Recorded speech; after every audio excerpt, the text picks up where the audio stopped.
Recorded Books presents an unabridged recording of Deed to Death by D.B. Henson, narrated by Kate Forbes. Chapter 1. Alvin Harney stretched his left arm out of the window and tapped the beat to an old Rolling Stones tune on the truck door.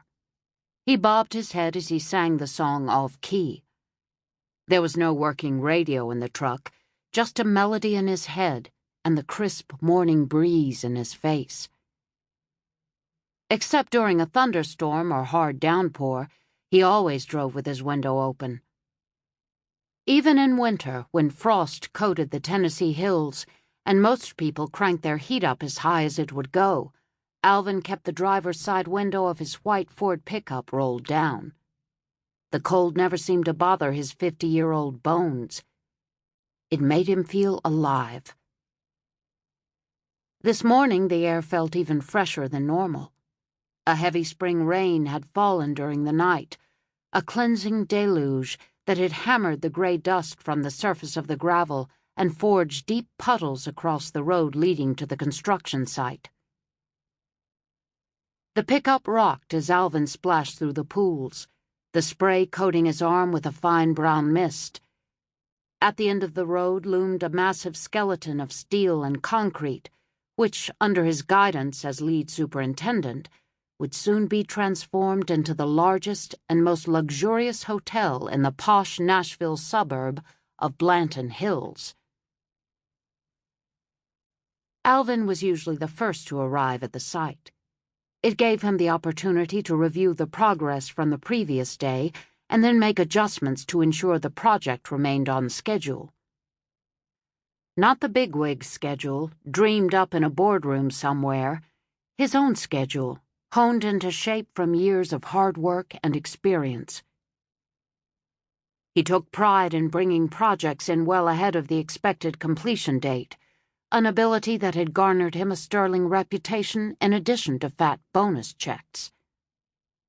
Today, however, he was not the first to arrive. Alvin wheeled his pickup into the parking area next to a black Dodge. Nico Williams sat on the tailgate eating a biscuit sandwich, a hearty sack in his lap. He swung his legs in unison with each chew. Nico was new on the job. This was his third day.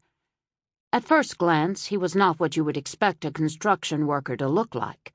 But for a man of around 250 pounds, he was extremely agile.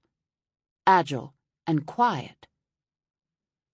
On two separate occasions, Alvin had turned around to find Nico standing directly behind him, close enough to butt heads, never once having heard him approach. Nico reminded him of a big yellow tomcat stalking its prey. Alvin never liked cats. He turned off the ignition, got out, and slammed the pickup's door. The wet gravel crunched under his work boots as he rounded the corner of the truck bed. He nodded at Nico. "Hey, how's it going?" "Can't complain." As Alvin passed, Nico stuffed the last of the biscuit into his mouth, wadded up the paper sack, and tossed it into the back of his truck. Leaving his tailgate down, he followed Alvin to the double gates in the security fence. Alvin removed the padlock and let the gate swing open. "So what got you here so early?" Nico shrugged. "Just trying to make a good impression on the boss." His Cheshire grin revealed bits of what looked like either steak or sausage between his tobacco-stained teeth. "Uh-huh. Well, here comes your chance." Alvin gestured toward the silver BMW X5 making its way down the access road. "That's Scott Chadwick. He's the man who designed the hotel, and he and his partner own all of this."